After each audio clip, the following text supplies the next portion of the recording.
Ah, the lazy Susan, the ever-present mechanical marvel that's staple of Chinese restaurants everywhere. A spinning turntable brings an array of delicious dishes closer to you so you can enjoy the eating and waste less time on the foraging. But where did the lazy Susan come from? Who invented it? And who was Susan?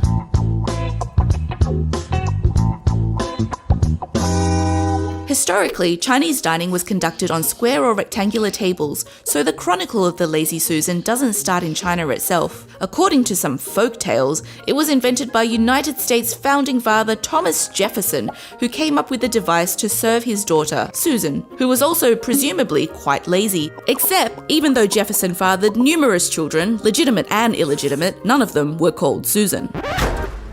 The boring version of the story starts sometime in the mid-18th century, where in France, the étagères, later introduced in England as dumbwaiters, became common serving devices replacing the duties of maids and footmen. 100 years later, they evolved to round tables, which could be multi-tiered and spun drinks and snacks around to be easily accessible to your guests. At some point, someone thought it would be a brilliant idea to put a spinning table on top of a normal table. One of the first instances was a patent filed in 1891 by an Elizabeth Howell of Missouri. Her self-weighting table had a movable portion which was supported by rollers and mounted on a central pivot. In 1915, a Malaysian doctor, Wu Liande, had a similar idea but for very different reasons. Wu's writing portrayed communal Chinese meals as a hotbed of potential contagion, like pneumonia and tuberculosis, which wasn't entirely true by the way, as it turned out TB is airborne and not transmitted through saliva.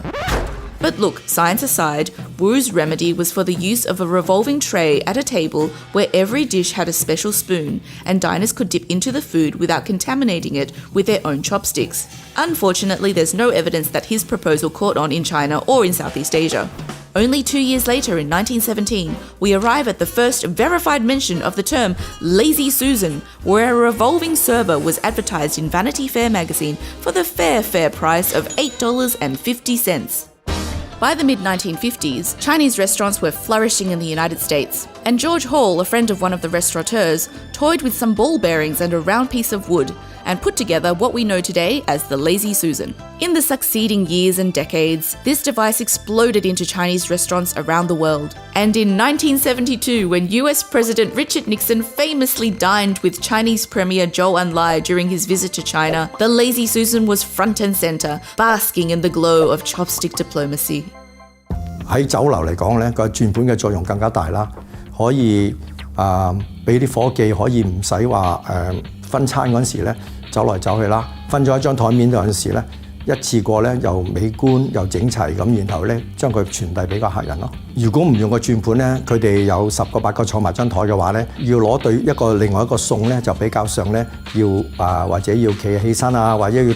另外對方幫你手遞個餸俾你啦，但係當你有個轉盤嗰陣時咧，佢個作用咧就發揮到出嚟咧，可以將嗰個轉盤嘅慢慢旋轉啊，將你中意嘅餸喺你面前你自己去夾啦。咁其實最好加埋你有個公筷啊，咁你根本喺個健康啊、衞生方面咧。Lydia, when it comes to etiquette using the Lazy Susan, what are some do's and don'ts? The most important thing is that the sitting position of the guest of honor and the host. Usually the guest of honor would be sitting at the best view position at a table. So normally that position would be roughly around there towards facing the entry of the room.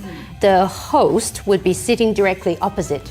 After everyone is sitting down, the host would actually invite everyone to start eating, but he would always invite the guest of honor to start first. Always a good manner to move the Lazy Susan clockwise. Okay. Yeah, you can move it anti-clockwise just a little bit if you see a guest missed out a dish, and then you can move it backwards a little bit to allow that person to have the dish. Don't move the Lazy Susan at that time when they're getting the dish from the table. And then the rest of it is enjoy the food and then the hospitality and the friendship. Very nice. It's hard to imagine eating a massive Chinese banquet these days without the magical Lazy Susan. But wait, who was the infamous Susan? 250 years later, we still don't know. But what Susan has done is given us a gloriously fitting name to a gloriously fitting invention.